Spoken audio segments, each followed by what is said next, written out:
তবে তুমি শেষ অবধি কি ঠিক করলে অতীশ? তোমার যদি অনড় থাকবে, পৈতৃক ব্যবসার দায়িত্ব নেবে না? ওসব ব্যবসাপত্র আমার মাথায় ঢোকে না কাকাবাবু। আমি যা পারি আমি তাই নিয়েই থাকতে চাই। তবে ওই আঁকা আঁকি নিয়েই তুমি থাকতে চাও?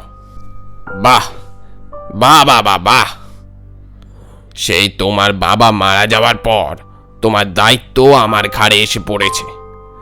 এতদিন যা করেছো তাতে চলে গেছে, কিন্তু এখন তোমার বিয়ের বয়স হয়েছে, এখন তোমার বিয়ে দিতে হবে।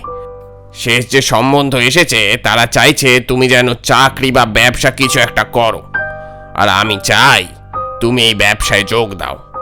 তোমার বিয়ে দিয়ে আমি দায়িত্বমুক্ত হই। আমাকে ক্ষমা করবেন কাকাবাবু, আমি আপনার কোনো অনুরোধই রাখতে পারবো না। না আমি ব্যবসায় যোগ দিতে চাই, না আমি বিয়ে করতে চাই এখনই। তুমি আমার কোনো কথাই শুনবে না, ঠিক আছে? তবে মনে রেখো, এরপর থেকে তোমার কোনো দায়িত্ব আমার নয়। তোমার ভালো মন্দ সব তুমিই বুঝে নাও, আমাকে বলতে আসবে না। বেশ, তবে তাই হোক। দ্বিরুক্তি না করে তক্ষুনি ঘর থেকে বেরিয়ে এলাম। এই দুঃসময়ে একজনেরই নাম মনে পড়ল, আমার বন্ধু দিব্যেন্দু।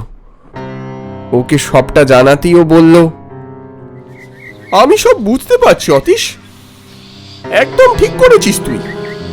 তুই তোর জায়গা থেকে এক চুলো নড়বি না। দেখ, সত্যি কথা বলতে এই চাকরি আর সংসারের প্রয়োজনে আমায় লেখালেখির সাধনাকে তো আমি জলাঞ্জলি দিয়েই দিয়েছি কবে। তাই আমি চাই না তোর স্বপ্ন এভাবে অকালে শেষ হয়ে যাক। কি আর করি বল, আমার মাথার ওপর ছাদটাই যে হারিয়ে গেছে। মা বাবা তো সেই কবেই চলে গেছেন, আর তারপর কাকার পছন্দের মেয়েকে বিয়ে করলে ব্যবসার পরিধি বাড়বে, এ কথা আমার অজানা নয়। এখন কাকাবাবুর কথা অমান্য করলে আমি খাবো কি? তাহলে তুই এখন চাষটা কি? জানি না রে, তবে এখন মনে হচ্ছে মনের মতো আঁকা আঁকি করে সেটা সঠিক মূল্যে বিক্রি করতে পারলে আমার পায়ের তলার মাটিটা খানিক শক্ত হতো। এ তো খুব ভালো কথা। সমস্যাটা অন্য জায়গায় দিব্যেন্দু। আমি এখন সবুজের মধ্যে থেকে মনটাকে শান্ত করতে চাই। আসলে আমার মাথায় প্রচুর ভাবনা কিলবিল করছে, কিন্তু কিছুতেই তাদের ক্যানভাসে নামাতে পারছি না। এই শহরের এই আবহাওয়ায় সেসব কিছুতেই সম্ভব হয়ে উঠছে না। শোন, চিন্তা করিস না, আজকেই তুই দুপুরে খাওয়া দাওয়া করে চলে যা শিমুলতলির উদ্দেশ্যে। ওখানে আমার শ্যালক থাকে। তুই যেমনটি চাইছিস তেমন জায়গা। আমি তোকে আমার শ্যালকের ফোন নম্বর আর ঠিকানা দিয়ে দিচ্ছি। আর এই নে, এটা রাখ, তোর কাজে লাগবে। আরে আরে, কি করছিস কি তুই? আমার কথা ভাবতে হবে না, খেয়ে এক্ষুনি রওনা দে, কিছু পরেই একটা বাস আছে। রোদ ঝলসানো দুপুরে বাস স্ট্যান্ডে দাঁড়িয়ে থাকতে থাকতে যখন আমার করুণ দুর্দশা, অবশেষে বাসের দেখা পেলাম। বাসে উঠে কোন সৌভাগ্যক্রমে বাসের পিছন দিকে একটা জায়গা পেয়ে গেলাম, জানলার পাশে। এই ticket ticket!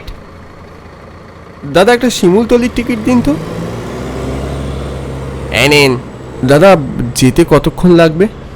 Simultali last stoppage, সময় লাগবে, এলে জানিয়ে দেবো। এই টিকিট দাদা, টিকিটটা করবেন। জানলা বেয়ে গরম বাতাসের হলকা চোখে মুখে লাগছে। দুপাশে সার দেওয়া গাছের সারি পেরিয়ে বাস ছুটেছে হু হু করে। লোকজনের সমাগম, কথাবার্তা, বাস কন্ডাক্টরের হাঁকাহাঁকি, কিছুই আর আলাদা করে চেনা যাচ্ছে না। অমোঘ এক চিন্তায় ডুবে যেতে লাগলাম ক্রমেই। মনের মধ্যে একটা দ্বিধা তো কাজ করছে, যা করছি তা আদৌ ঠিক করছি তো? একদম ঠিক কাজ করেছেন। ঝট করে তন্দ্রাচ্ছন্ন ভাবটা কেটে গেল। দেখলাম আমার পাশে কখন যেন এক সুবেশী তরুণী এসে বসেছে। আমি অবাক হয়ে বললাম,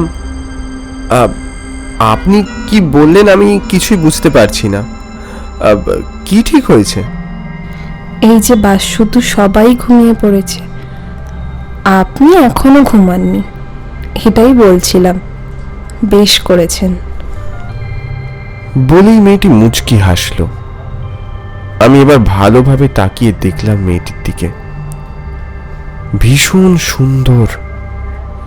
এই রূপ সচরাচর চোখে পড়ে না। মেয়েটির পরনে দামি পোশাক, মূল্যবান অলংকার স্পষ্টতই জানান দিচ্ছে কোনো অভিজাত পরিবারের মেয়ে বলে। তা কোথায় নামবেন আপনি? আমি শিমুলতলি নামবো। সে তো এখনো ঢের দূর। আমি অবশ্য অত দূর যাব না। বুঝলুম। আমার নিয়তি আমাকে টেনে নিয়ে যাচ্ছে বলতে পারেন। মানে? মানে আমি অতীশ বাড়ুজ্জে, একজন চিত্রশিল্পী।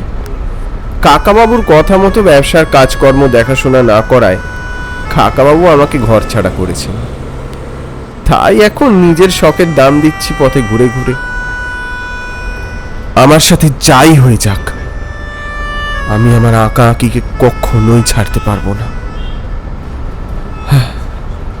যাই হোক, এই দেখুন, আপনার নামটাই জানা হয়নি। আমি মনিকা। তবে আপনার মনের জোরকে মানতেই হবে। নিজের শখের জন্য ঘর ছাড়লেন। এরকম আমিও যদি পারতাম। আপনার শখ আবার কিসের অন্তরায় হলো? আমার গানের শখ ছিল ভীষণ রকমের। গান করতে খুব ভালোবাসতাম জানেন, কিন্তু ওই যে ছাড়তে হলো গান। জানলা দিয়ে শীতল হাওয়া আমার মুখে এসে লাগলো। অজান্তেই কখন যেন সন্ধে নেমেছে। মেয়েটির কথার বিষণ্ণতার সুর আমার বুকের ভিতরে গিয়ে লাগলো।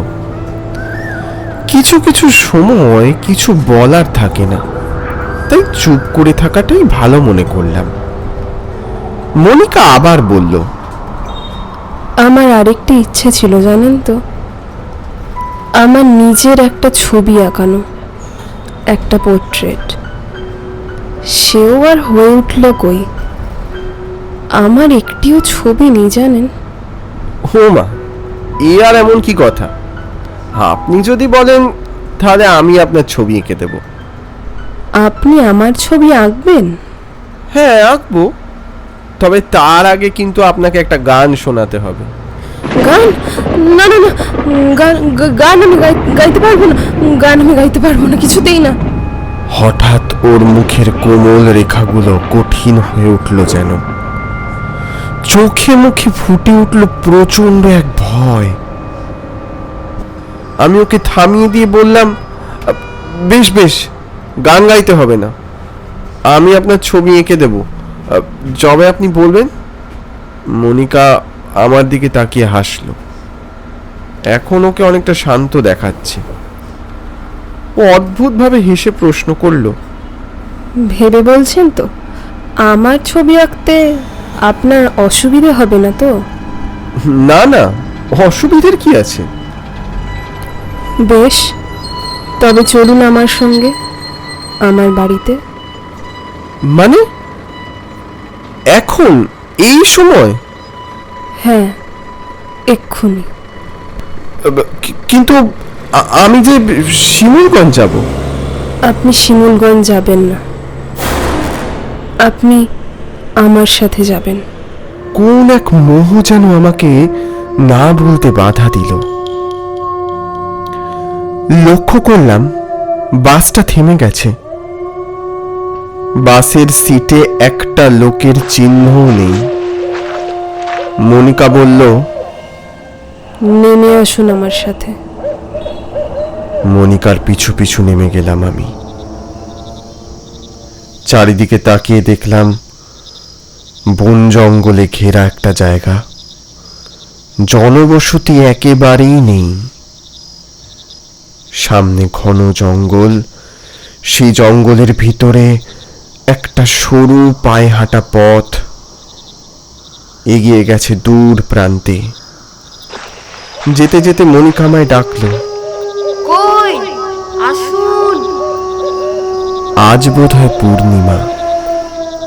আধার জমা আকাশের বুকে রূপোর থালার মতন চাঁদ জল করছে।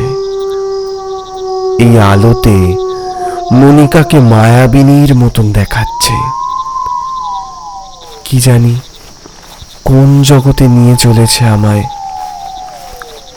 অরণ্যের ভিতরের পশু পক্ষী ঝিঝিরা যেন আমাদের সাথে এগিয়ে চলেছে ধীরে ধীরে। চলতে চলতে প্রশ্ন করলাম, এত রাতে এই পথ দিয়ে একা চলতে আপনার ভয় করে না? ভয় আমার?